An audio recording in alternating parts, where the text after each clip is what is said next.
अध्याय 3। नात्सीवाद और हिटलर का उदय। 1945 के वसंत में हेलमुट नामक 11 वर्षीय जर्मन लड़का बिस्तर में लेटे कुछ सोच रहा था। तभी उसे अपने माता पिता की दबी दबी सी आवाजें सुनाई दी। हेलमुट कान लगाकर उनकी बातचीत सुनने की कोशिश करने लगा। वे गंभीर स्वर में किसी मुद्दे पर बहस कर रहे थे। हेलमुट के पिता एक जाने माने चिकित्सक थे। उस वक्त वे अपनी पत्नी से इस बारे में बात कर रहे थे कि क्या उन्हें पूरे परिवार को खत्म कर देना चाहिए या अकेले आत्महत्या कर लेनी चाहिए। उन्हें अपना भविष्य सुरक्षित दिखाई नहीं दे रहा था। वे घबराहट भरे स्वर में कह रहे थे, अब मित्र राष्ट्र भी हमारे साथ वैसा ही बर्ताव करेंगे जैसा हमने अपाहिजों और यहूदियों के साथ किया था। अगले दिन वे हेलमुट को लेकर बाग में घूमने गए। यह आखिरी मौका था जब हेलमुट अपने पिता के साथ बाग में गया। दोनों ने बच्चों के पुराने गीत गाए और खूब सारा वक्त खेलते कूदते बिताया। कुछ समय बाद हेलमुट के पिता ने अपने दफ्तर में खुद को गोली मार ली। हेलमुट की यादों में वह क्षण अभी भी जिंदा है जब उसके पिता की खून में सनी वर्दी को घर के अलाव में ही जला दिया गया था। हेलमुट ने जो कुछ सुना था और जो कुछ हुआ, उससे उसके दिलो दिमाग पर इतना गहरा सदमा पहुंचा कि अगले 9 साल तक वह घर में एक कौर भी नहीं खा पाया।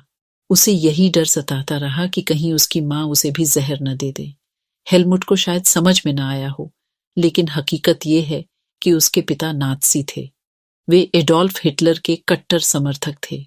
आप में से कई बच्चे नात्सियों और उनके नेता हिटलर के बारे में जानते होंगे।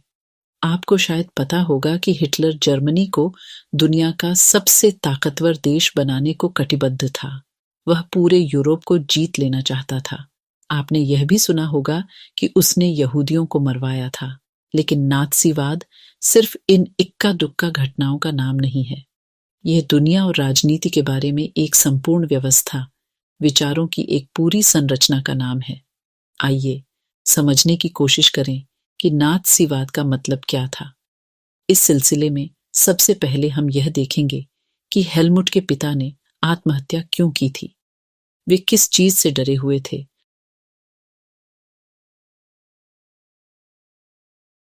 नए शब्द। मित्र राष्ट्र। मित्र राष्ट्रों का नेतृत्व शुरू में ब्रिटेन और फ्रांस के हाथों में था। 1941 में सोवियत संघ और अमेरिका भी इस गठबंधन में शामिल हो गए। उन्होंने धुरी शक्तियों यानी जर्मनी, इटली और जापान का मिलकर सामना किया। मई 1945 में जर्मनी ने मित्र राष्ट्रों के सामने समर्पण कर दिया। हिटलर को अंदाजा हो चुका था कि अब उसकी लड़ाई का क्या हश्र होने वाला है। इसलिए हिटलर और उसके प्रचार मंत्री गोबल्स ने बर्लिन के एक बंकर में पूरे परिवार के साथ अप्रैल में ही आत्महत्या कर ली थी। युद्ध खत्म होने के बाद न्यूरेमबर्ग में एक अंतर्राष्ट्रीय सैनिक अदालत स्थापित की गई। इस अदालत को शांति के विरुद्ध किए गए अपराधों, मानवता के खिलाफ किए गए अपराधों और युद्ध अपराधों के लिए नात्सी युद्धबंदियों पर मुकदमा चलाने का जिम्मा सौंपा गया था। युद्ध के दौरान जर्मनी के व्यवहार, खास तौर से इंसानियत के खिलाफ किए गए उसके अपराधों की वजह से कई गंभीर नैतिक सवाल खड़े हुए और उसके कृत्यों की दुनिया भर में निंदा की गई। ये कृत्य क्या थे? दूसरे विश्व युद्ध के साए में जर्मनी ने जनसंहार शुरू कर दिया, जिसके तहत यूरोप में रहने वाले कुछ खास नस्ल के लोगों को सामूहिक रूप से मारा जाने लगा। इस युद्ध में मारे गए लोगों में 60 लाख यहूदी, 2 लाख जिप्सी और 10 लाख पोलैंड के नागरिक थे। साथ ही मानसिक व शारीरिक रूप से अपंग घोषित किए गए 70,000 जर्मन नागरिक भी मार डाले गए। इनके अलावा न जाने कितने ही राजनीतिक विरोधियों को भी मौत की नींद सुला दिया गया। इतनी बड़ी तादाद में लोगों को मारने के लिए ऑशविट्स जैसे कत्लखाने बनाए गए, जहां जहरीली गैस से हजारों लोगों को एक साथ मौत के घाट उतार दिया जाता था। न्यूरेमबर्ग अदालत ने केवल 11 मुख्य नात्सियों को ही मौत की सजा दी। बाकी आरोपियों में से बहुतों को उम्र कैद की सजा सुनाई गई। सजा तो मिली, लेकिन नात्सियों को जो सजा दी गई वह उनकी बर्बरता और उनके जुल्मों के मुकाबले बहुत छोटी थी। असल में मित्र राष्ट्र पराजित जर्मनी पर इस बार वैसा कठोर दंड नहीं थोपना चाहते थे जिस तरह का दंड पहले विश्व युद्ध के बाद जर्मनी पर थोपा गया था। बहुत सारे लोगों का मानना था कि पहले विश्व युद्ध के आखिर में जर्मनी के लोग जिस तरह के अनुभव से गुजरे, उसने भी नात्सी जर्मनी के उदय में योगदान दिया था। यह अनुभव क्या था?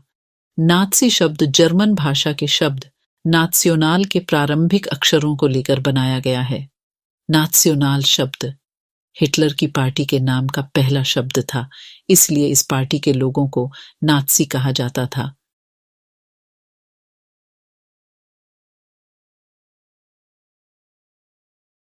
वाइमर गणराज्य का जन्म 20वीं शताब्दी के शुरुआती सालों में जर्मनी एक ताकतवर साम्राज्य था। उसने ऑस्ट्रियाई साम्राज्य के साथ मिलकर मित्र राष्ट्रों इंग्लैंड, फ्रांस और रूस के खिलाफ पहला विश्व युद्ध 1914 से 1918 लड़ा था।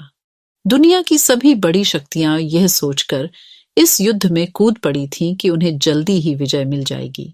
सभी को किसी न किसी फायदे की उम्मीद थी। उन्हें अंदाजा नहीं था कि यह युद्ध इतना लंबा खिंच जाएगा और पूरे यूरोप को आर्थिक दृष्टि से निचोड़ कर रख देगा। फ्रांस और बेल्जियम पर कब्जा करके जर्मनी ने शुरुआत में सफलताएं हासिल की, लेकिन 1917 में जब अमेरिका भी मित्र राष्ट्रों में शामिल हो गया तो इस खेमे को काफी ताकत मिली और आखिरकार नवंबर 1918 में उन्होंने केंद्रीय शक्तियों को हराने के बाद जर्मनी को भी घुटने टेकने पर मजबूर कर दिया। साम्राज्यवादी जर्मनी की पराजय और सम्राट के पदत्याग ने वहां की संसदीय पार्टियों को जर्मन राजनीतिक व्यवस्था को एक नए सांचे में ढालने का अच्छा मौका उपलब्ध कराया। इसी सिलसिले में वाइमर में एक राष्ट्रीय सभा की बैठक बुलाई गई और संघीय आधार पर एक लोकतांत्रिक संविधान पारित किया गया। नई व्यवस्था में जर्मन संसद यानी राइक्सटाग के लिए जनप्रतिनिधियों का चुनाव किया जाने लगा। प्रतिनिधियों के निर्वाचन के लिए औरतों सहित सभी वयस्क नागरिकों को समान और सार्वभौमिक मताधिकार प्रदान किया गया। लेकिन यह नया गणराज्य खुद जर्मनी के ही बहुत सारे लोगों को रास नहीं आ रहा था। इसकी एक वजह तो यही थी कि पहले विश्व युद्ध में जर्मनी की पराजय के बाद विजयी देशों ने उस पर बहुत कठोर शर्तें थोप दी थीं। चित्र वर्साई की संधि के बाद जर्मनी। इस नक्शे में आप उन इलाकों को देख सकते हैं जो संधि के बाद जर्मनी के हाथ से निकल गए थे।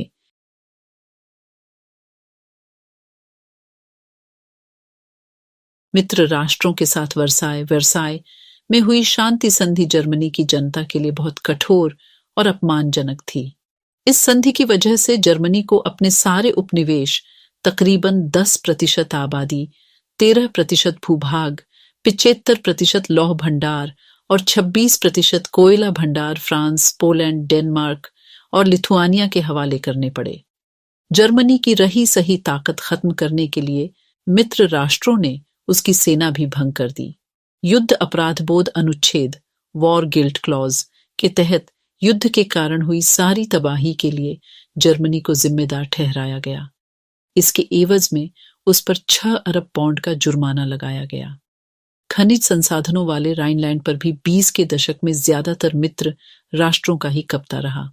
बहुत सारे जर्मनों ने न केवल इस हार के लिए बल्कि वर्साई में हुए इस अपमान के लिए भी वाइमर गणराज्य को ही जिम्मेदार ठहराया। युद्ध का असर। इस युद्ध ने पूरे महाद्वीप को मनोवैज्ञानिक और आर्थिक दोनों ही स्तरों पर तोड़कर रख दिया। यूरोप कल तक कर्ज देने वालों का महाद्वीप कहलाता था, जो युद्ध खत्म होते होते कर्जदारों का महाद्वीप बन गया। विडंबना यह थी कि पुराने साम्राज्य द्वारा किए गए अपराधों का हर्जाना नवजात वाइमर गणराज्य से वसूल किया जा रहा था। इस गणराज्य को युद्ध में पराजय के अपराध बोध और राष्ट्रीय अपमान का बोझ तो ढोना ही पड़ा। हर्जाना चुकाने की वजह से आर्थिक स्तर पर भी वह अपंग हो चुका था। वाइमर गणराज्य के हिमायतियों में मुख्य रूप से समाजवादी, कैथलिक और डेमोक्रेट खेमे के लोग थे। रूढ़िवादी, पुरातनपंथी राष्ट्रवादी मिथकों की आड़ में उन्हें तरह तरह के हमलों का निशाना बनाया जाने लगा। नवंबर के अपराधी कहकर उनका खुलेआम मजाक उड़ाया गया। इस मनोदशा का 30 के दशक के शुरुआती राजनीतिक घटनाक्रम पर गहरा असर पड़ा।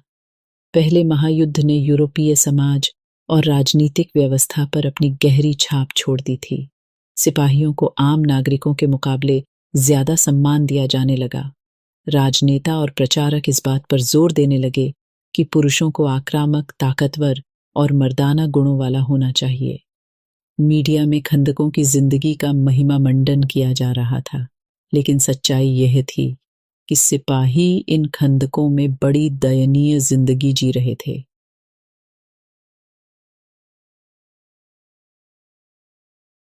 खंदक युद्ध के मोर्चे पर सैनिकों के छिपने के लिए खोदे गए गड्ढे। सैनिक लाशों को खाने वाले चूहों से घिरे रहते। वे जहरीली गैस और दुश्मनों की गोलाबारी का बहादुरी से सामना करते हुए भी अपने साथियों को पल पल मरते देखते थे। सार्वजनिक जीवन में आक्रामक फौजी प्रचार और राष्ट्रीय सम्मान व प्रतिष्ठा की चाह के सामने बाकी सारी चीजें गौण हो गई, जबकि हाल ही में सत्ता में आए रूढ़िवादी तानाशाहों को व्यापक जनसमर्थन मिलने लगा। उस वक्त लोकतंत्र एक नया और बहुत नाजुक विचार था, जो दोनों महायुद्धों के बीच पूरे यूरोप में फैली अस्थिरता का सामना नहीं कर सकता था। राजनीतिक रेडिकलवाद, आमूल परिवर्तनवाद और आर्थिक संकट। जिस समय वाइमर गणराज्य की स्थापना हुई, उसी समय रूस में हुई बोल्शेविक क्रांति की तर्ज पर जर्मनी में भी स्पार्टकिस्ट लीग अपने क्रांतिकारी विद्रोह की योजनाओं को अंजाम देने लगी। बहुत सारे शहरों में मजदूरों और नाविकों की सोवियतें बनाई गईं। बर्लिन के राजनीतिक माहौल में सोवियत किस्म की शासन व्यवस्था की हिमायत के नारे गूंज रहे थे। इसीलिए समाजवादियों, डेमोक्रेट्स और कैथलिक गुटों ने वाइमर में इकट्ठा होकर इस प्रकार की शासन व्यवस्था के विरोध में एक लोकतांत्रिक गणराज्य की स्थापना का फैसला लिया, और आखिरकार वाइमर गणराज्य ने पुराने सैनिकों के फ्री कोर नामक संगठन की मदद से इस विद्रोह को कुचल दिया। इस पूरे घटनाक्रम के बाद स्पार्टकिस्टों ने जर्मनी में कम्युनिस्ट पार्टी की नींव डाली। इसके बाद कम्युनिस्ट, साम्यवादी और समाजवादी एक दूसरे के कट्टर दुश्मन हो गए और हिटलर के खिलाफ कभी भी साझा मोर्चा नहीं खोल सके। क्रांतिकारी और उग्र राष्ट्रवादी दोनों ही खेमे रेडिकल समाधानों के लिए आवाजें उठाने लगे। चित्र स्पार्टकिस्ट लीग नामक रेडिकल संगठन द्वारा आयोजित की गई रैली का दृश्य। 1918 से 1919 के झाड़ों में बर्लिन की सड़कों पर आम लोगों का ही कब्जा था। राजनीतिक प्रदर्शन रोजाना की घटना बन गया था।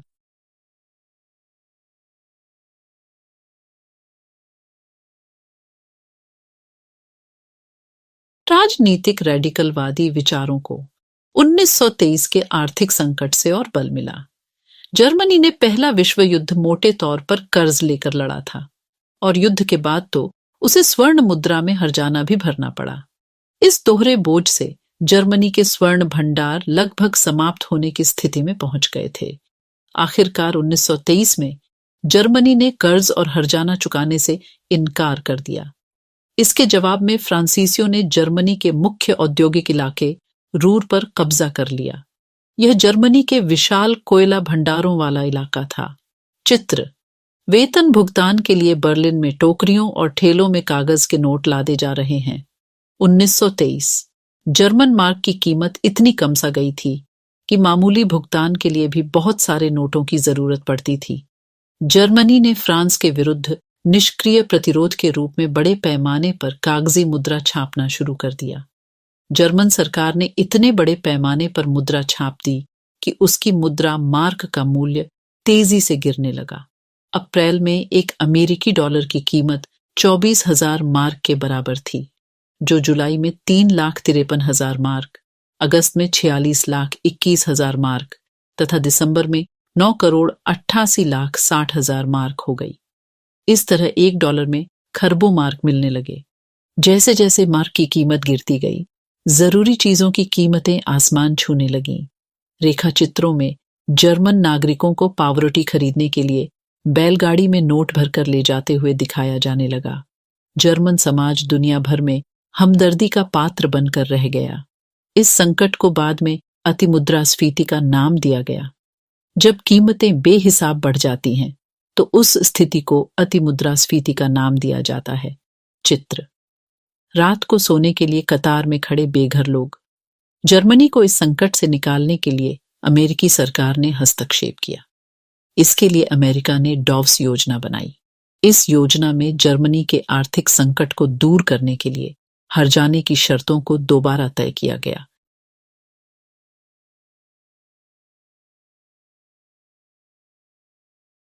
मंदी के साल सन 1924 से 1928 तक जर्मनी में कुछ स्थिरता रही, लेकिन यह स्थिरता मानो रेत के ढेर पर खड़ी थी।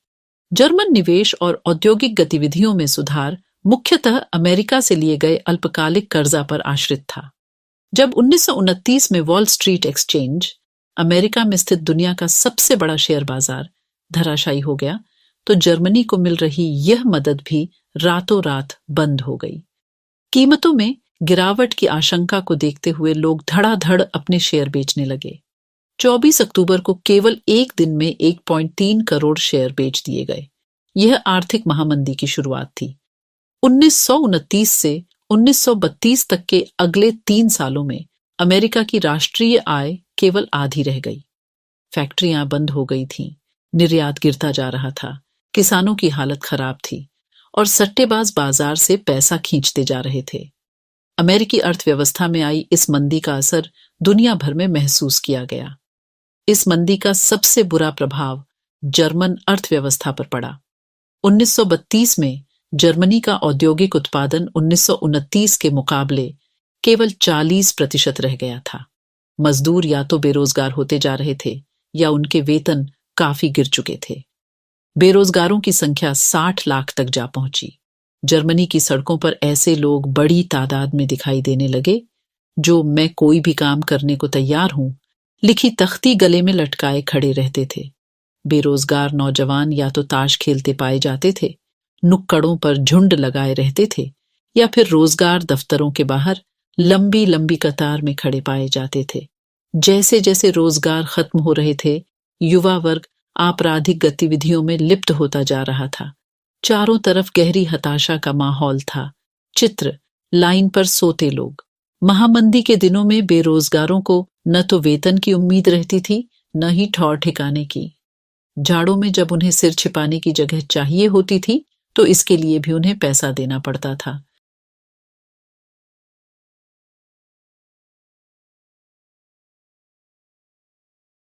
आर्थिक संकट ने लोगों में गहरी बेचैनी और डर पैदा कर दिया था। जैसे जैसे मुद्रा का अवमूल्यन होता जा रहा था, मध्य वर्ग, खास तौर से वेतनभोगी कर्मचारी और पेंशनधारियों की बचत भी सिकुड़ती जा रही थी। कारोबार ठप हो जाने से छोटे मोटे व्यवसाय, स्वरोजगार में लगे लोग और खुदरा व्यापारियों की हालत भी खराब होती जा रही थी। समाज के इन तबकों को सर्वहाराकरण का भय सता रहा था। सर्वहाराकरण, गरीब होते होते मजदूर वर्ग की आर्थिक स्थिति में पहुंच जाना। उन्हें डर था कि अगर यहीं ढर्रा रहा तो वे भी एक दिन मजदूर बनकर रह जाएंगे, या हो सकता है कि उनके पास कोई रोजगार ही न रह जाए। अब सिर्फ संगठित मजदूर ही थे जिनकी हिम्मत टूटी नहीं थी, लेकिन बेरोजगारों की बढ़ती फौज उनकी मोल भाव क्षमता को भी चोट पहुंचा रही थी। बड़े व्यवसाय संकट में थे। किसानों का एक बहुत बड़ा वर्ग कृषि उत्पादों की कीमतों में बेहिसाब गिरावट की वजह से परेशान था। युवाओं को अपना भविष्य अंधकारमय दिखाई दे रहा था। अपने बच्चों का पेट भर पाने में असफल औरतों के दिल भी डूब रहे थे। राजनीतिक स्तर पर वाइमर गणराज्य एक नाजुक दौर से गुजर रहा था। वाइमर संविधान में कुछ ऐसी कमियां थीं जिनकी वजह से गणराज्य कभी भी अस्थिरता और तानाशाही का शिकार बन सकता था। इनमें से एक कमी आनुपातिक प्रतिनिधित्व से संबंधित थी। इस प्रावधान की वजह से किसी एक पार्टी को बहुमत मिलना लगभग नामुमकिन बन गया था। हर बार गठबंधन सरकार सत्ता में आ रही थी। दूसरी समस्या अनुच्छेद 48 की वजह से थी, जिसमें राष्ट्रपति को आपातकाल लागू करने, नागरिक अधिकार रद्द करने और अध्यादेशों के जरिए शासन चलाने का अधिकार दिया गया था। अपने छोटे से जीवन काल में वाइमर गणराज्य का शासन 20 मंत्रिमंडलों के हाथों में रहा और उनकी औसत अवधि 239 दिन से ज्यादा नहीं रही। इस दौरान अनुच्छेद 48 का भी जमकर इस्तेमाल किया गया, पर इन सारे नुस्खों के बावजूद संकट दूर नहीं हो पाया। लोकतांत्रिक संसदीय व्यवस्था में लोगों का विश्वास खत्म होने लगा, क्योंकि वह उनके लिए कोई समाधान नहीं खोज पा रही थी।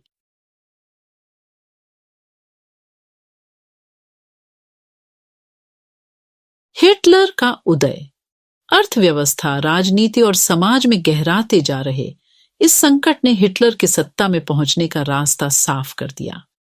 1889 में ऑस्ट्रिया में जन्मे हिटलर की युवावस्था बेहद गरीबी में गुजरी थी। रोजी रोटी का कोई जरिया न होने के कारण पहले विश्व युद्ध की शुरुआत में उसने भी अपना नाम फौजी भर्ती के लिए लिखवा दिया था। भर्ती के बाद उसने अग्रिम मोर्चे पर संदेशवाहक का काम किया, कॉर्पोरल बना और बहादुरी के लिए उसने कुछ तमगे भी हासिल किए। जर्मन सेना की पराजय ने तो उसे हिला दिया था, लेकिन वर्साई की संधि ने तो उसे आग बबूला ही कर दिया। 1919 में उसने जर्मन वर्कर्स पार्टी नामक एक छोटे से समूह की सदस्यता ले ली। धीरे धीरे उसने इस संगठन पर अपना नियंत्रण कायम कर लिया और उसे नेशनल सोशलिस्ट पार्टी का नया नाम दिया। इसी पार्टी को बाद में नात्सी पार्टी के नाम से जाना गया। 1923 में ही हिटलर ने बवेरिया पर कब्जा करने, बर्लिन पर चढ़ाई करने और सत्ता पर कब्जा करने की योजना बना ली थी। इन दुस्साहसिक योजनाओं में वह असफल रहा। उसे गिरफ्तार कर लिया गया। उस पर देशद्रोह का मुकदमा भी चला, लेकिन कुछ समय बाद उसे रिहा कर दिया गया। नात्सी राजनीतिक खेमा 1930 के दशक के शुरुआती सालों तक जनता को बड़े पैमाने पर अपनी तरफ आकर्षित नहीं कर पाया, लेकिन महामंदी के दौरान नात्सीवाद ने एक जन आंदोलन का रूप ग्रहण कर लिया, जैसा कि हम पहले देख चुके हैं। 1929 के बाद बैंक दिवालिया हो चुके थे, काम धंधे बंद होते जा रहे थे, मजदूर बेरोजगार हो रहे थे और मध्य वर्ग को लाचारी और भुखमरी का डर सता रहा था। नात्सी प्रोपेगेंडा में लोगों को एक बेहतर भविष्य की उम्मीद दिखाई देती थी। प्रोपेगेंडा, जनमत को प्रभावित करने के लिए किया जाने वाला एक खास तरह का प्रचार। 1929 में नात्सी पार्टी को जर्मन संसद राइखस्टाग के लिए हुए चुनावों में महज 2.6% वोट मिले थे। 1932 तक आते आते यह देश की सबसे बड़ी पार्टी बन चुकी थी और उसे 37% वोट मिले। चित्र: न्यूरेमबर्ग पार्टी, कांग्रेस में हिटलर का स्वागत।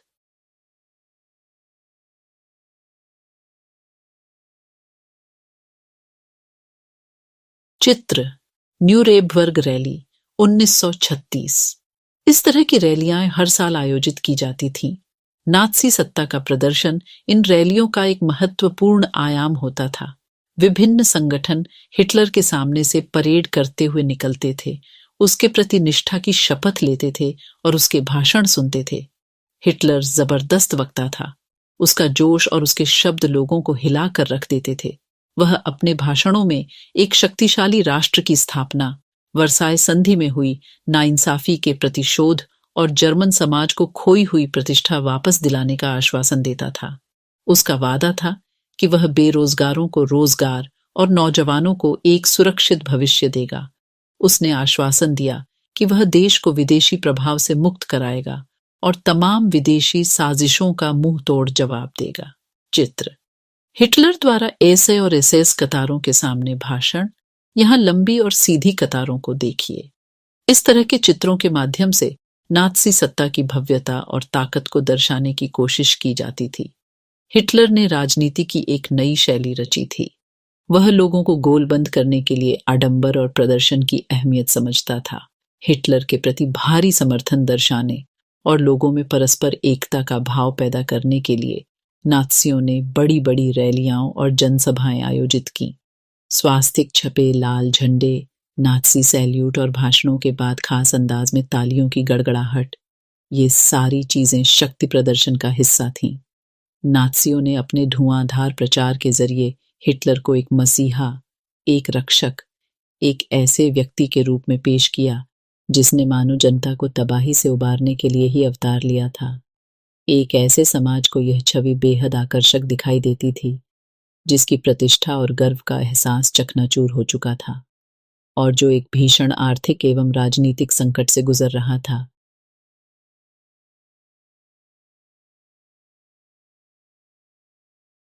लोकतंत्र का ध्वंस। 30 जनवरी 1933 को राष्ट्रपति हिंडनबर्ग ने हिटलर को चांसलर का पदभार संभालने का न्योता दिया। यह मंत्रिमंडल में सबसे शक्तिशाली पद था। तब तक नात्सी पार्टी रूढ़िवादियों को भी अपने उद्देश्यों से जोड़ चुकी थी। सत्ता हासिल करने के बाद हिटलर ने लोकतांत्रिक शासन की संरचना और संस्थानों को भंग करना शुरू कर दिया। फरवरी माह में जर्मन संसद भवन में हुए रहस्यमय अग्निकांड से उसका रास्ता और आसान हो गया।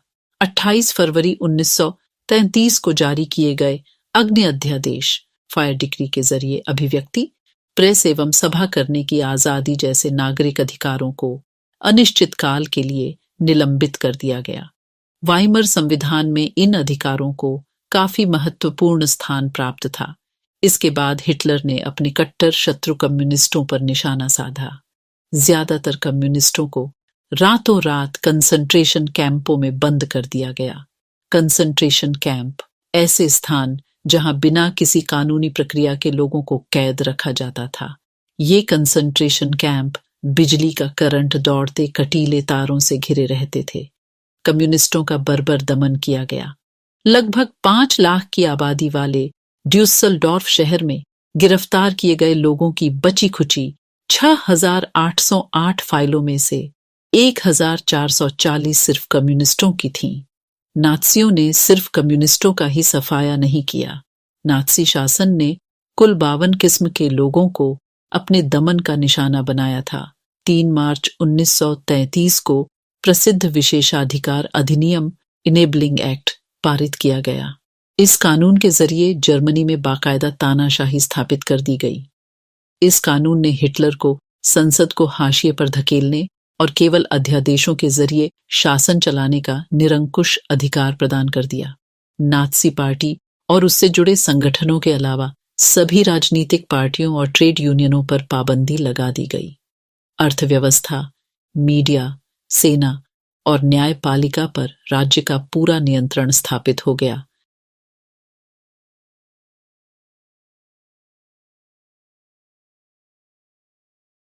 पूरे समाज को नात्सियों के हिसाब से नियंत्रित और व्यवस्थित करने के लिए विशेष निगरानी और सुरक्षा दस्ते गठित किए गए। पहले से मौजूद हरी वर्दीधारी पुलिस और स्टॉर्म डूपर्स एसआई के अलावा गेस्तापो, गुप्तचर राज्य पुलिस, एसएस, अपराध नियंत्रण पुलिस और सुरक्षा सेवा एसडी का भी गठन किया गया। इन नवगठित दस्तों को बेहिसाब असंवैधानिक अधिकार दिए गए और इन्हीं की वजह से नात्सी राज्य को एक खूंखार आपराधिक राज्य की छवि प्राप्त हुई। गेस्तापो के यंत्रणा गृहों में किसी को भी बंद किया जा सकता था। ये नए दस्ते किसी को भी यातना गृहों में भेज सकते थे, किसी को भी बिना कानूनी कार्रवाई के देश निकाला दिया जा सकता था या गिरफ्तार किया जा सकता था। दंड की आशंका से मुक्त पुलिस बलों ने निरंकुश और निरपेक्ष शासन का अधिकार प्राप्त कर लिया था। चित्र, पोस्टर से घोषणा आपकी फॉक्सवैगन। इन पोस्टरों के जरिए यह एहसास कराने की कोशिश की जाती थी कि अब आम मजदूर भी कार खरीद सकता है। पुनर्निर्माण, हिटलर ने अर्थव्यवस्था को पटरी पर लाने की जिम्मेदारी अर्थशास्त्री हयालमार शाख्त को सौंपी। शाख्त ने सबसे पहले सरकारी पैसे से चलाए जाने वाले रोजगार संवर्धन कार्यक्रम के जरिए 100% उत्पादन और 100% रोजगार उपलब्ध कराने का लक्ष्य तय किया।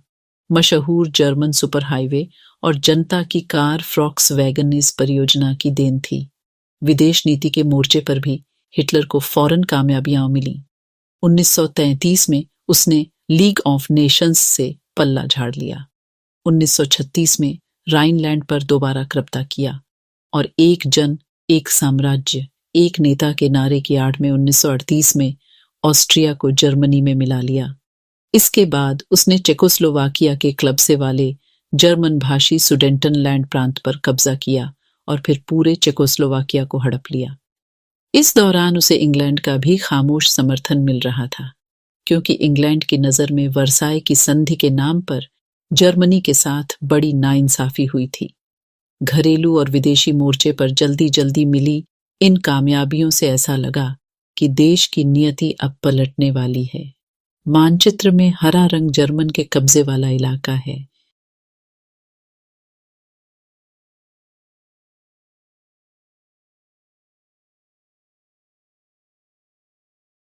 लेकिन हिटलर यहीं नहीं रुका।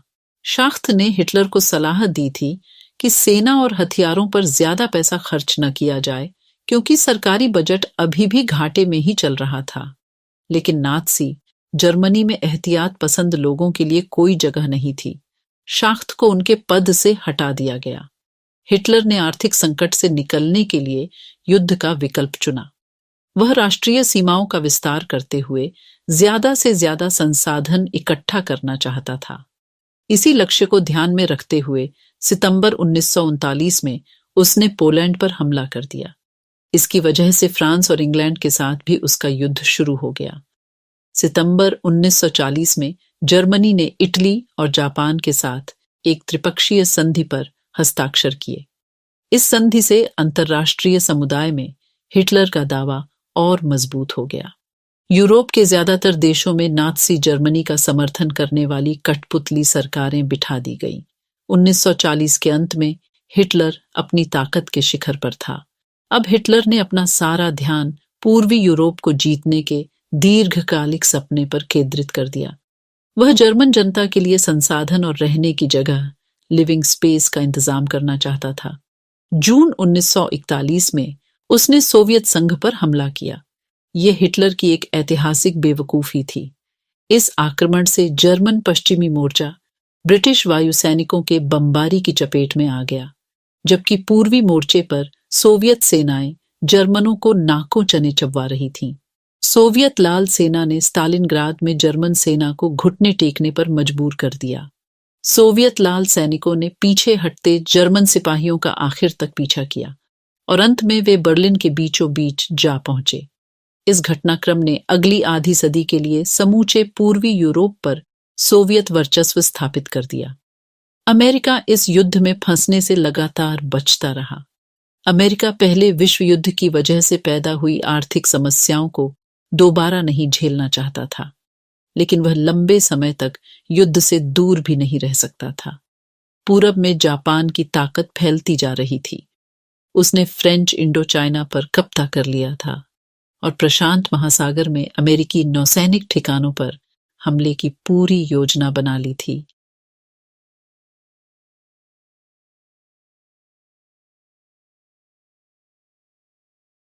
जब जापान ने हिटलर को समर्थन दिया और पर्ल हार्बर पर अमेरिकी ठिकानों को बमबारी का निशाना बनाया, तो अमेरिका भी दूसरे विश्व युद्ध में कूद पड़ा। यह युद्ध मई 1945 में हिटलर की पराजय और जापान के हिरोशिमा शहर पर अमेरिकी परमाणु बम गिराने के साथ खत्म हुआ। दूसरे विश्व युद्ध के इस संक्षिप्त ब्यौरे के बाद अब हम एक बार फिर हेलमुट और उसके पिता की कहानी पर वापस लौटते हैं। यह युद्ध के दौरान नात्सी जुल्मों की कहानी है। नात्सियों का विश्व दृष्टिकोण। स्रोत: यह पृथ्वी न तो किसी को हिस्से में मिली है और न तोहफे में। नियति ने यह उन्हें सौंपी है जिनके हृदय में इसको जीत लेने का, इसको बचाए रखने का साहस है और जिनके पास इस पर हल चलाने की उद्यमशीलता है। इस दुनिया का सबसे बुनियादी अधिकार है जीवन का अधिकार, बशर्ते किसी के पास उसे हासिल करने की ताकत हो। इस अधिकार के आधार पर एक ऊर्जावान राष्ट्र अपने भूभाग को अपनी जनसंख्या के हिसाब से फैलाने के रास्ते ढूंढ लेगा। नात्सियों ने जो अपराध किए वे खास तरह की मूल्य मान्यताओं, एक खास तरह के व्यवहार से संबंधित थे। नात्सी विचारधारा हिटलर के विश्व दृष्टिकोण का पर्यायवाची थी। इस विश्व दृष्टिकोण में सभी समाजों को बराबरी का हक नहीं था। वे नस्ली आधार पर या तो बेहतर थे या कमतर थे। इस नजरिए में ब्लॉन्ड, नीली आंखों वाले नॉर्डिक जर्मन आर्य सबसे ऊपरी और यहूदी सबसे निचली पायदान पर आते थे। यहूदियों को नस्ल विरोधी यानी आर्यों का कट्टर शत्रु माना जाता था। बाकी तमाम समाजों को उनके बाहरी रंग रूप के हिसाब से जर्मन आर्यों और यहूदियों के बीच में रखा गया था। हिटलर की नस्ली सोच चार्ल्स डार्विन और हर्बर्ट स्पेंसर जैसे विचारकों के सिद्धांतों पर आधारित थी। डार्विन प्रकृति विज्ञानी थे जिन्होंने विकास और प्राकृतिक चयन की अवधारणा के जरिए पौधों और पशुओं की उत्पत्ति की व्याख्या का प्रयास किया था। बाद में हर्बर्ट स्पेंसर ने अतिजीविता का सिद्धांत, सर्वाइवल ऑफ द फिटेस्ट, जो सबसे योग्य है वही जिंदा बचेगा, यह विचार दिया।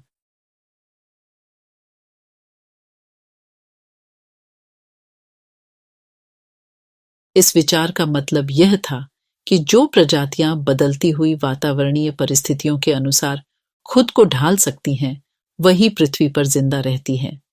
यहां हमें इस बात का ध्यान रखना चाहिए कि डार्विन ने चयन के सिद्धांत को एक विशुद्ध प्राकृतिक प्रक्रिया कहा था और उसमें इंसानी हस्तक्षेप की वकालत कभी नहीं की। लेकिन नस्लवादी विचारकों और राजनेताओं ने पराजित समाजों पर अपने साम्राज्यवादी शासन को सही ठहराने के लिए डार्विन के विचारों का सहारा लिया। नात्सियों की दलील बहुत सरल थी। जो नस्ल सबसे ताकतवर है वह जिंदा रहेगी, कमजोर नस्लें खत्म हो जाएंगी। आर्य नस्ल सर्वश्रेष्ठ है, उसे अपनी शुद्धता बनाए रखनी है, ताकत हासिल करनी है और दुनिया पर वर्चस्व कायम करना है। हिटलर की विचारधारा का दूसरा पहलू लेबेनस्ट्राउम या जीवन परिधि की भू राजनीतिक अवधारणा से संबंधित था। वह मानता था कि अपने लोगों को बसाने के लिए ज्यादा से ज्यादा इलाकों पर कब्जा करना जरूरी है। इससे मातृदेश का क्षेत्रफल भी बढ़ेगा और नए इलाकों में जाकर बसने वालों को अपने जन्मस्थान के साथ गहरे संबंध बनाए रखने में मुश्किल भी पेश नहीं आएगी। हिटलर की नज़र में इस तरह जर्मन राष्ट्र के लिए संसाधन और बेहिसाब शक्ति इकट्ठा की जा सकती थी। पूरब में हिटलर जर्मन सीमाओं को और फैलाना चाहता था ताकि सारे जर्मनों को भौगोलिक दृष्टि से एक ही जगह इकट्ठा किया जा सके। पोलैंड इस धारणा की पहली प्रयोगशाला बना। नस्लवादी राज्य की स्थापना। सत्ता में पहुंचते ही नात्सियों ने शुद्ध जर्मनों के विशिष्ट नस्ली समुदाय की स्थापना के सपने को लागू करना शुरू कर दिया। सबसे पहले उन्होंने विस्तारित जर्मन साम्राज्य में मौजूद उन समाजों या नस्लों को खत्म करना शुरू किया जिन्हें वे अवांछित मानते थे। नात्सी शुद्ध और स्वस्थ नॉर्डिक आर्यों का समाज बनाना चाहते थे। उनकी नजर में केवल ऐसे लोग ही वांछित थे, केवल ये ही लोग थे जिन्हें तरक्की और वंश विस्तार के योग्य माना जा सकता था। बाकी सब अवांछित थे। इसका मतलब यह निकला कि ऐसे जर्मनों को भी जिंदा रहने का कोई हक नहीं है जिन्हें नात्सी अशुद्ध या असामान्य मानते थे।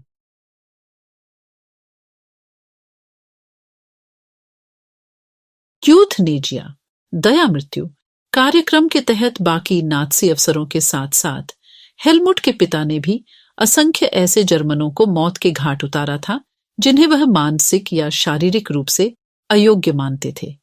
केवल यहूदी ही नहीं थे जिन्हें अवांछितों की श्रेणी में रखा गया था। इनके अलावा भी कई नस्लें थीं जो इसी नियति के लिए अभिशप्त थीं।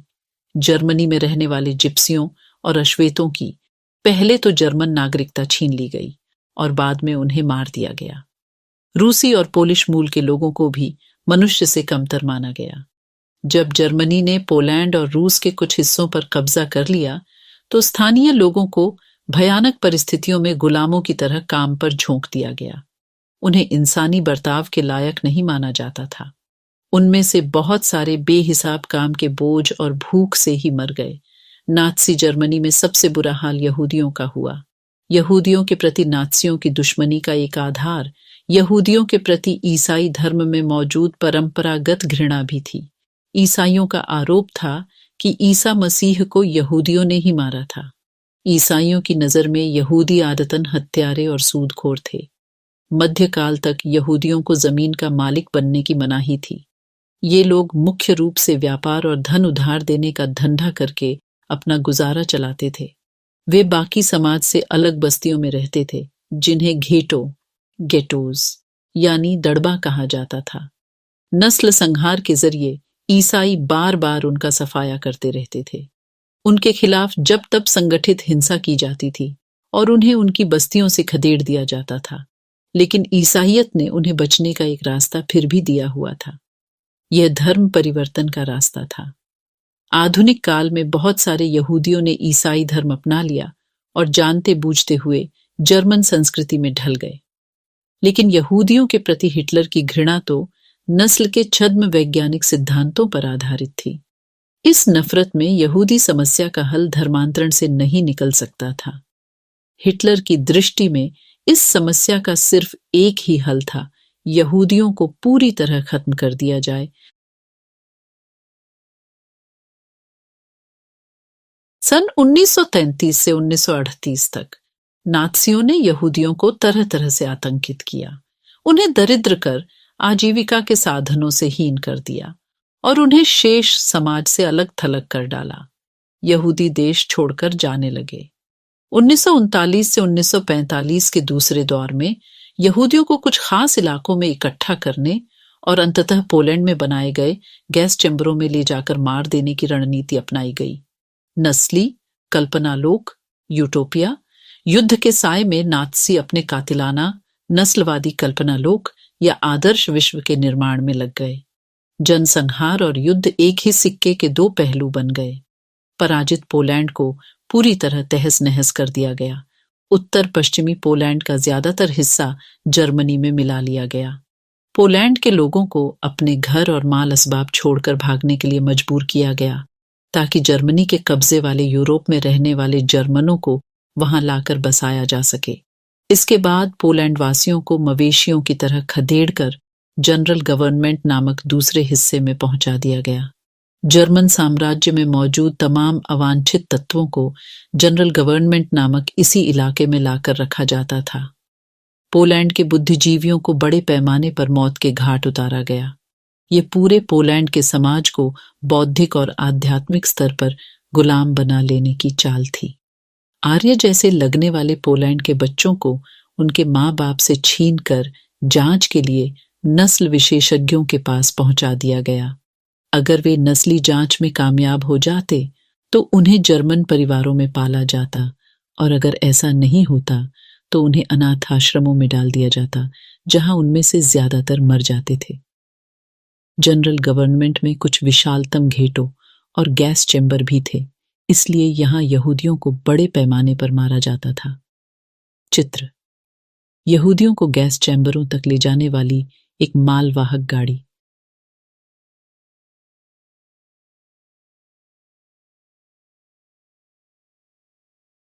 मौत का सिलसिला। पहला चरण बहिष्कार। 1933 से 1949। हमारे बीच तुम्हें नागरिकों की तरह रहने का कोई हक नहीं।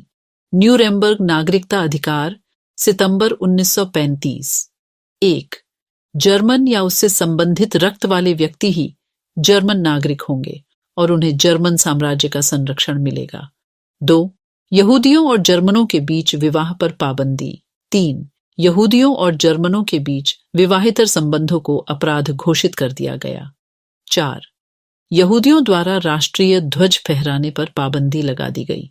अन्य कानूनी उपाय: सरकारी सेवाओं से निकाला जाना, यहूदी व्यवसायों का बहिष्कार, यहूदियों की संपत्ति की जब्ती और बिक्री। चित्र: पार्क में रखी बेंच केवल आर्यों के लिए।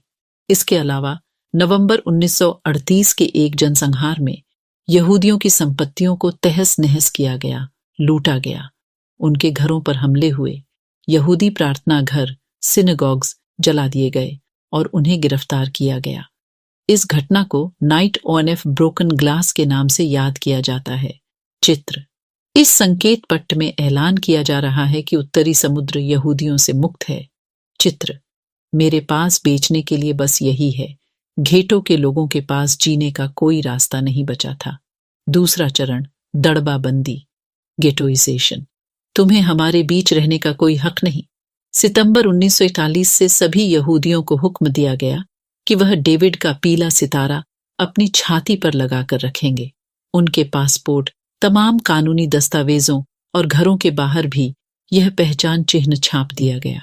जर्मनी में उन्हें यहूदी मकानों में और पूर्वी क्षेत्र के लोदज एवं वॉर्सा जैसी घेटों बस्तियों में कष्टपूर्ण और दरिद्रता की स्थिति में रखा जाता था। ये बेहद पिछड़े और निर्धन इलाके थे। घंटों में दाखिल होने से पहले यहूदियों को अपनी सारी संपत्ति छोड़ देने के लिए मजबूर किया गया। कुछ ही समय में घेटों बस्तियों में वंचना, भुखमरी, गंदगी और बीमारियों का साम्राज्य व्याप्त हो गया।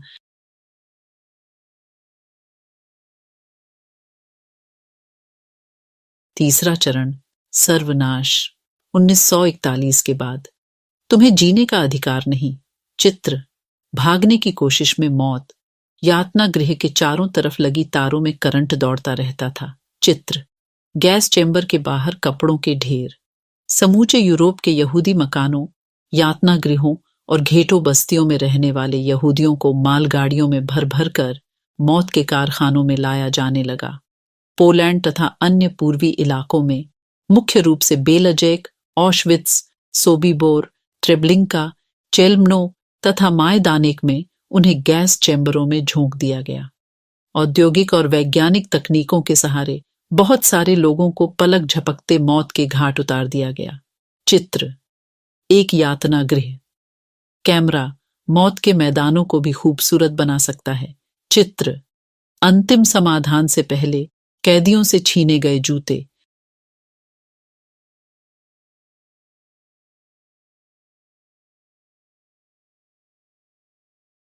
नाज़ी जर्मनी में युवाओं की स्थिति। युवाओं में हिटलर की दिलचस्पी जुनून की हद तक पहुंच चुकी थी। उसका मानना था कि एक शक्तिशाली नाज़ी समाज की स्थापना के लिए बच्चों को नाज़ी विचारधारा की घुट्टी पिलाना बहुत जरूरी है। इसके लिए स्कूल के भीतर और बाहर दोनों जगह बच्चों पर पूरा नियंत्रण आवश्यक था। नाज़ीवाद के दौरान स्कूलों में क्या हो रहा था? तमाम स्कूलों में सफाई और शुद्धिकरण की मुहिम चलाई गई। यहूदी या राजनीतिक रूप से अविश्वसनीय दिखाई देने वाले शिक्षकों को पहले नौकरी से हटाया गया और बाद में मौत के घाट उतार दिया गया। बच्चों को अलग अलग बिठाया जाने लगा। जर्मन और यहूदी बच्चे एक साथ न तो बैठ सकते थे और न खेल कूद सकते थे। बाद में अवांछित बच्चों को, यानी यहूदियों, जिप्सियों के बच्चों और विकलांग बच्चों को स्कूलों से निकाल दिया गया। 40 के दशक में तो उन्हें भी गैस चैम्बरों में झोंक दिया गया। चित्र, यहूदी विरोधी विषयों की पढ़ाई को दर्शाता कक्षा का चित्र। अच्छे जर्मन बच्चों को नाज़ी शिक्षा प्रक्रिया से गुजरना पड़ता था। यह विचारधारात्मक प्रशिक्षण की एक लंबी प्रक्रिया थी। स्कूली पाठ्य पुस्तकों को नए सिरे से लिखा गया। नस्ल के बारे में प्रचारित नाज़ी विचारों को सही ठहराने के लिए नस्ल विज्ञान के नाम से एक नया विषय पाठ्यक्रम में शामिल किया गया। और तो और गणित की कक्षाओं में भी यहूदियों की एक खास छवि गढ़ने की कोशिश की जाती थी। बच्चों को सिखाया गया कि वे वफादार व आज्ञाकारी बने, यहूदियों से नफरत और हिटलर की पूजा करें। खेलकूद के जरिए भी बच्चों में हिंसा और आक्रामकता की भावना पैदा की जाती थी। हिटलर का मानना था कि मुक्केबाजी का प्रशिक्षण बच्चों को फौलादी दिल वाला, ताकतवर और मर्दाना बना सकता है। चित्र, बाकी बच्चों की हंसी ठिठोली के बीच यहूदी शिक्षक और यहूदी विद्यार्थियों को स्कूल से निकाला जा रहा है।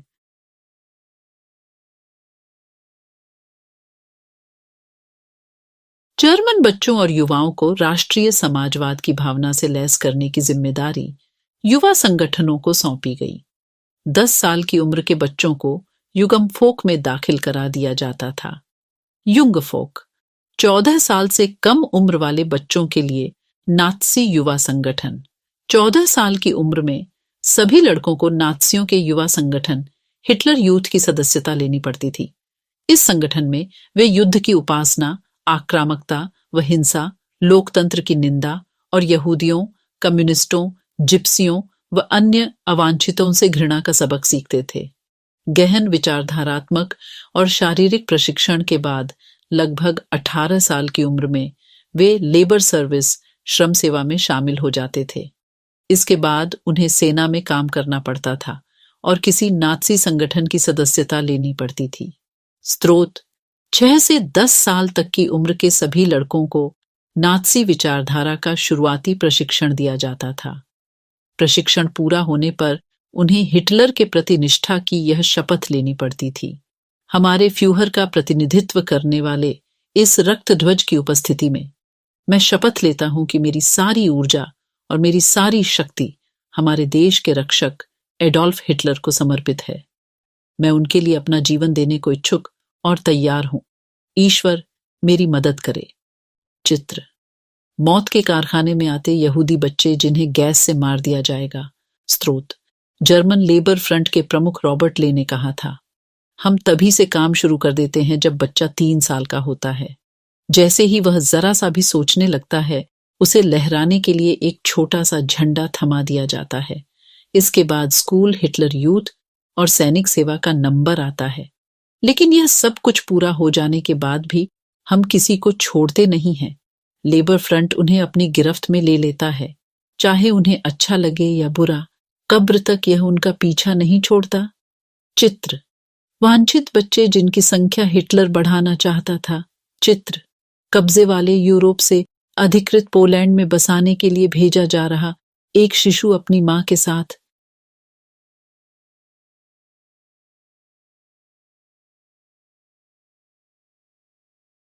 नात्सी यूथ लीग का गठन 1922 में हुआ था।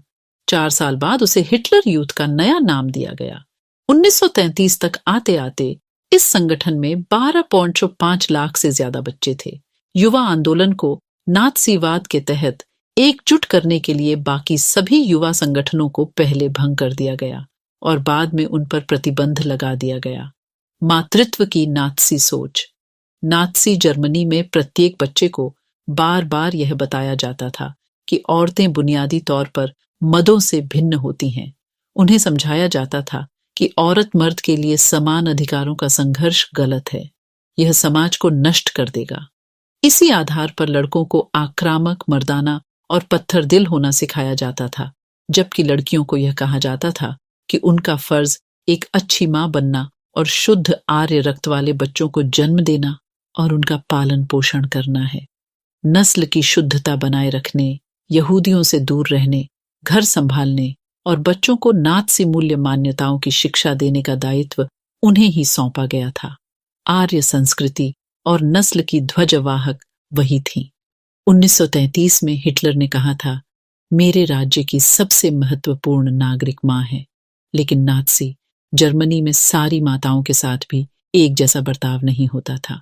जो औरतें नस्ली तौर पर अवांछित बच्चों को जन्म देती थीं, उन्हें दंडित किया जाता था, जबकि नस्ली तौर पर वांछित दिखने वाले बच्चों को जन्म देने वाली माताओं को इनाम दिए जाते थे। ऐसी माताओं को अस्पताल में विशेष सुविधाएं दी जाती थीं, दुकानों में उन्हें ज्यादा छूट मिलती थी और थिएटर व रेलगाड़ी के टिकट उन्हें सस्ते में मिलते थे।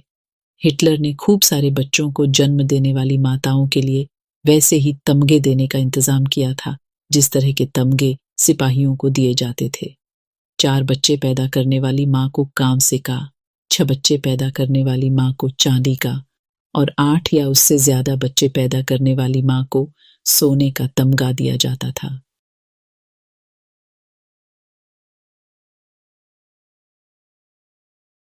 निर्धारित आचार संहिता का उल्लंघन करने वाली आर्य औरतों की सार्वजनिक रूप से निंदा की जाती थी और उन्हें कड़ा दंड दिया जाता था। बहुत सारी औरतों को गंजा करके, मुंह पर कालिख पोतकर और उनके गले में तख्ती लटकाकर पूरे शहर में घुमाया जाता था। उनके गले में लटकी तख्ती पर लिखा होता था, मैंने राष्ट्र के सम्मान को मलिन किया है। इस आपराधिक कृत्य के लिए बहुत सारी औरतों को न केवल जेल की सजा दी गई, बल्कि उनसे तमाम नागरिक सम्मान और उनके पति व परिवार भी छीन लिए गए।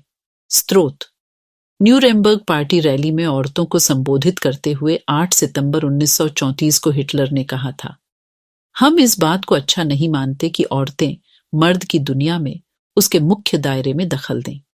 हमारी नजर में यह कुदरती बात है कि ये दोनों दुनिया एक दूसरे से अलग अलग हैं। जिस तरह मर्द अपने साहस के रूप में युद्ध के मोर्चे पर अपना सर्वस्व न्यौछावर कर देता है, उसी तरह औरतें अपने अनंत आत्म बलिदान, अनंत पीड़ा और दर्द के रूप में अपना योगदान देती हैं। हर बच्चा जो औरत संसार में लाती है, वह उसके लिए एक युद्ध ही है।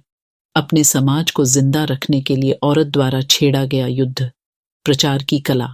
नात्सी शासन ने भाषा और मीडिया का बड़ी होशियारी से इस्तेमाल किया और उसका जबरदस्त फायदा उठाया। उन्होंने अपने तौर तरीकों को बयान करने के लिए जो शब्द ईजाद किए थे, वे न केवल भ्रामक बल्कि दिल दहला देने वाले शब्द थे। नात्सियों ने अपने अधिकृत दस्तावेजों में हत्या या मौत जैसे शब्दों का कभी इस्तेमाल नहीं किया। सामूहिक हत्याओं को विशेष व्यवहार, अंतिम समाधान, यहूदियों के संदर्भ में यूथनेजिया, विकलांगों के लिए चयन और संक्रमण मुक्ति आदि शब्दों से व्यक्त किया जाता था। इवैक्यूएशन, खाली कराना का आशय था लोगों को गैस चैम्बरों में ले जाना। क्या आपको मालूम है कि गैस चैम्बरों को क्या कहा जाता था? उन्हें संक्रमण मुक्ति क्षेत्र कहा जाता था।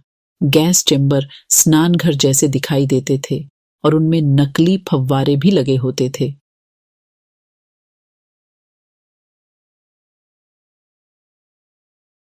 स्रोत: न्यूरेमबर्ग पार्टी रैली में 8 सितंबर 1934 को ही हिटलर ने यह भी कहा था, औरत किसी समुदाय के संरक्षण में सबसे स्थिर तत्व है। उसे इस बात का सबसे अच्छी तरह पता होता है कि अपनी नस्ल को खत्म होने से बचाने के लिए क्या क्या चीजें महत्वपूर्ण होती हैं, क्योंकि उसी के बच्चे हैं जो इस सारी पीड़ा से सबसे पहले प्रभावित होंगे। इसीलिए हमने नस्ली समुदाय के संघर्ष में औरत को भी वही जगह दी है जो प्रकृति और नियति के अनुसार है। शासन के लिए समर्थन हासिल करने और नात्सी विश्व दृष्टिकोण को फैलाने के लिए मीडिया का बहुत सोच समझकर इस्तेमाल किया गया। नात्सी विचारों को फैलाने के लिए तस्वीरों, फिल्मों, रेडियो, पोस्टरों, आकर्षक नारों और इश्तहारी पर्चा का खूब सहारा लिया जाता था। पोस्टरों में जर्मनों के दुश्मनों की रटी रटाई छवियां दिखाई जाती थीं, उनका मजाक उड़ाया जाता था, उन्हें अपमानित किया जाता था, उन्हें शैतान के रूप में पेश किया जाता था। समाजवादियों और उदारवादियों को कमजोर और पथभ्रष्ट तत्वों के रूप में प्रस्तुत किया जाता था। उन्हें विदेशी एजेंट कहकर बदनाम किया जाता था। प्रचार फिल्मों में यहूदियों के प्रति नफरत फैलाने पर जोर दिया जाता था। द एटर्नल ज्यू, अक्षय यहूदी, इस सूची की सबसे कुख्यात फिल्म थी। परंपरा प्रिय यहूदियों को खास तरह की छवियों में पेश किया जाता था। उन्हें दाढ़ी बढ़ाए और काफ्तान, चोगा पहने दिखाया जाता था, जबकि वास्तव में जर्मन यहूदियों और बाकी जर्मनों के बीच कोई फर्क करना असंभव था, क्योंकि दोनों समुदाय एक दूसरे में काफी घुले मिले हुए थे। उन्हें केंचुआ, चूहा और कीड़ा जैसे शब्दों से संबोधित किया जाता था। उनकी चाल ढाल की तुलना कुतरने वाले छछुंदरी जीवों से की जाती थी।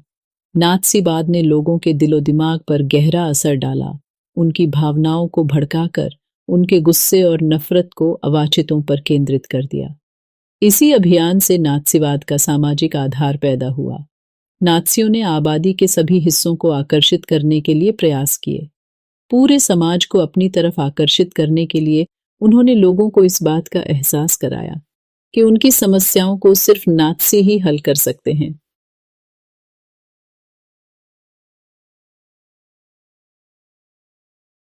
चित्र: यहूदियों पर हमला करता एक नात्सी पोस्टर। चित्र के नीचे दी गई पंक्तियां: पैसा ही यहूदी का भगवान है, पैसे के लिए वह भयानक अपराध करता है।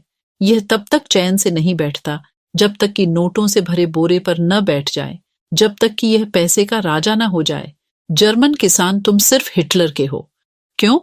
आज जर्मन किसान दो भयानक पाटों के बीच पिस रहा है। एक खतरा अमेरिकी अर्थव्यवस्था यानी बड़े पूंजीवाद का है, दूसरा खतरा बोल्शेविज्म की मार्क्सवादी अर्थव्यवस्था का है। बड़ा पूंजीवाद और बोल्शेविज्म दोनों हाथ मिलाकर काम करते हैं। ये दोनों ही यहूदी विचारों से जन्मे हैं और विश्व यहूदीवाद की महायोजना को लागू कर रहे हैं। किसान को इन खतरों से कौन बचा सकता है? केवल राष्ट्रीय समाजवाद 1932 में छपे एक नात्सी पर्चे से। चित्र: 20 के दशक का एक नात्सी पार्टी पोस्टर। इसमें हिटलर को अग्रिम मोर्चे पर युद्धरत सिपाही बताकर उसे वोट देने का आह्वान किया जा रहा है। कुछ महत्वपूर्ण तिथियां: 1 अगस्त 1914, पहला विश्व युद्ध शुरू। 9 नवंबर 1918, जर्मनी ने घुटने टेक दिए, युद्ध समाप्त। 9 नवंबर 1918, वाइमर गणराज्य की स्थापना का ऐलान। 28 जून 1919, वर्साय की संधि। 30 जनवरी 1933, हिटलर जर्मनी का चांसलर बनता है। 1 सितंबर 1939, जर्मनी का पोलैंड में घुसना। दूसरे विश्व युद्ध की शुरुआत। 22 जून 1941, जर्मन सेनाएं सोवियत संघ में घुसती हैं। 23 जून 1941, यहूदियों का कत्लेआम शुरू।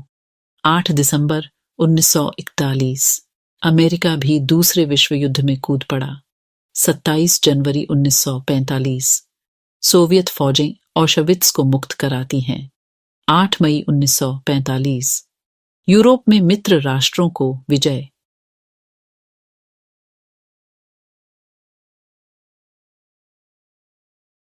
आम जनता और मानवता के खिलाफ अपराध। नात्सीवाद पर आम लोगों की प्रतिक्रिया क्या रही? बहुत सारे लोग नात्सी शब्दाडंबर और धुआंधार प्रचार का शिकार हो गए। वे दुनिया को नात्सी नजरों से देखने लगे और अपनी भावनाओं को नात्सी शब्दावली में ही व्यक्त करने लगे। किसी यहूदी से आमना सामना हो जाने पर उन्हें अपने भीतर गहरी नफरत और गुस्से का एहसास होता था। उन्होंने न केवल यहूदियों के घरों के बाहर निशान लगा दिए, बल्कि जिन पड़ोसियों पर शक था उनके बारे में पुलिस को भी सूचित कर दिया। उन्हें पक्का विश्वास था कि नात्सीवाद ही देश को तरक्की के रास्ते पर लेकर जाएगा। यही व्यवस्था सबका कल्याण करेगी। लेकिन जर्मनी का हर व्यक्ति नात्सी नहीं था। बहुत सारे लोगों ने पुलिस दमन और मौत की आशंका के बावजूद नात्सीवाद का जमकर विरोध किया। लेकिन जर्मन आबादी का एक बहुत बड़ा हिस्सा इस पूरे घटनाक्रम का मूक दर्शक और उदासीन साक्षी बना हुआ था। लोग कोई विरोधी कदम उठाने, अपना मतभेद व्यक्त करने, नात्सीवाद का विरोध करने से डरते थे। वे अपने दिल की बात कहने की बजाय आंख फेर कर चल देना ज्यादा बेहतर मानते थे। पादरी नीम्योलर ने नात्सियों का लगातार विरोध किया। उन्होंने पाया कि नात्सी साम्राज्य में लोगों पर जिस तरह के निर्मम और संगठित जुल्म किए जा रहे हैं, उनका जर्मनी की आम जनता विरोध नहीं कर पाती थी। जनता एक अजीब सी खामोशी में डूबी हुई थी। गेस्टापो की दहशतनाक कार्यशैली और कुकृतियों पर निशाना साधते हुए इस खामोशी के बारे में उन्होंने बड़े मर्मस्पर्शी ढंग से लिखा है।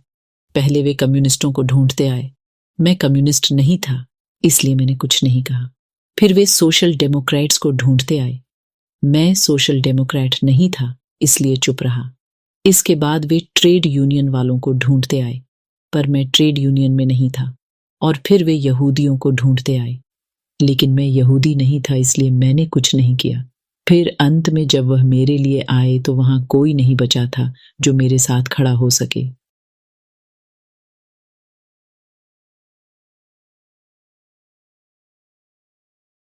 पॉक्स, क्या नात्सियों द्वारा सताए गए लोगों के प्रति हमदर्दी का अभाव केवल दहशत की वजह से था? लॉरेंस कैस का कहना है कि यह मानना गलत होगा। लॉरेंस रीस ने हाल ही में अपने वृत्त चित्र the Nazis a warning from history के लिए तरह तरह के लोगों से बातचीत की थी। इसी सिलसिले में उन्होंने एर्ना क्रॉत्स से भी बात की, जो 1930 के दशक में किशोरी थीं और अब दादी बन चुकी हैं। एर्ना ने रीस से कहा, 30 के दशक में एक उम्मीद सी दिखाई देती थी। यह बेरोजगारों के लिए ही नहीं, बल्कि हर किसी के लिए उम्मीद का दौर था, क्योंकि हम सभी दबा कुचला महसूस करते थे। अपने अनुभव के आधार पर मैं कह सकती है कि उन दिनों तनख्वाह बढ़ी थी और जर्मनी को मानो अपना उद्देश्य दोबारा मिल गया था। कम से कम मुझे तो यही लगता था कि वह अच्छा दौर था। मुझे अच्छा लगता था। नात्सी जर्मनी में यहूदी क्या महसूस करते थे, ये एक बिल्कुल अलग कहानी है। शार्लेट बेराट ने अपनी डायरी में लोगों के सपनों को चोरी छिपे दर्ज किया था। बाद में उन्होंने अपनी इस डायरी को पुस्तक के रूप में प्रकाशित किया। पढ़ने वालों को झकझोर कर रख देने वाली इस किताब का नाम है थर्ड राइक ऑफ ड्रीम्स। शार्लेटे ने इस किताब में बताया है कि एक समय के बाद किस तरह खुद यहूदी भी अपने बारे में नात्सियों द्वारा फैलाई जा रही रूढ़ छवियों पर यकीन करने लगे थे। अपने सपनों में उन्हें भी अपनी नाक आगे से मुड़ी हुई, बाल व आंखें काली और यहूदियों जैसी शक्ल सूरत व चाल ढाल दिखने लगी थी।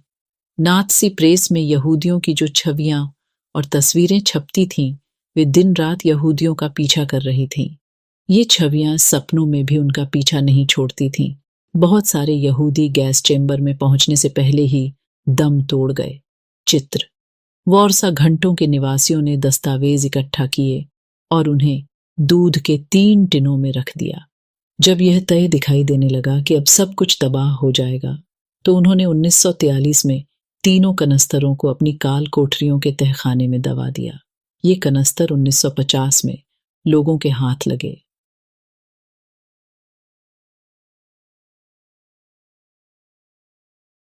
महाध्वंस, होलोकॉस्ट के बारे में जानकारियां। नात्सी तौर तरीकों की जानकारी नात्सी शासन के आखिरी सालों में रिस रिस कर जर्मनी से बाहर जाने लगी थी। लेकिन वहां कितना भीषण रक्तपात और बर्बर दमन हुआ था, इसका असली अंदाजा तो दुनिया को युद्ध खत्म होने और जर्मनी के हार जाने के बाद ही लग पाया। जर्मन समाज तो मलबे में दबे एक पराजित राष्ट्र के रूप में अपनी दुर्दशा से दुखी था ही, लेकिन यहूदी भी चाहते थे कि दुनिया उन भीषण अत्याचारों और पीड़ाओं को याद रखे जो उन्होंने नात्सी कत्लेआम में झेली थी। इन्हीं कत्लेआमों को महाध्वंस होलोकॉस्ट भी कहा जाता है। जब दमन चक्र अपने शिखर पर था, उन्हीं दिनों एक यहूदी टोले में रहने वाले एक आदमी ने अपने साथी से कहा था कि वह युद्ध के बाद सिर्फ आधा घंटा और जीना चाहता है। शायद वह दुनिया को यह बताकर जाना चाहता था कि नात्सी जर्मनी में क्या क्या हो रहा था।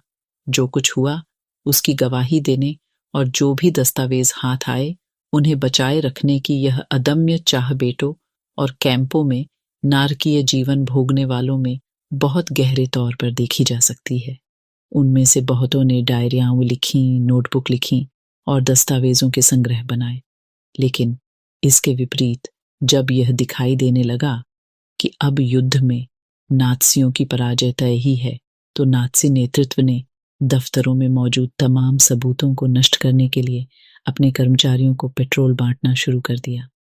दुनिया के बहुत सारे हिस्सों में स्मृति लेखों, साहित्य, वृत्तचित्रों, शायरी, स्मारकों और संग्रहालयों में इस महाध्वंस का इतिहास और स्मृति आज भी जिंदा है। ये सारी चीजें उन लोगों के लिए एक श्रद्धांजलि है जिन्होंने उन स्याह दिनों में भी प्रतिरोध का साहस दिखाया। उन लोगों के लिए भी ये सारी बातें शर्मनाक यादगार हैं जिन्होंने ये जुल्म ढाए, और उनके लिए चेतावनी की आवाजें हैं जो खामोशी से सब कुछ देखते रहे। चित्र। डेनमार्क ने अपने यहरियों को चोरी छिपे जर्मनी से निकाल लिया था। इस काम के लिए इस्तेमाल की गई नौकाओं में से एक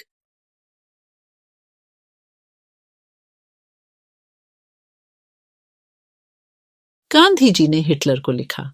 हिटलर को गांधी जी का पत्र। 1939।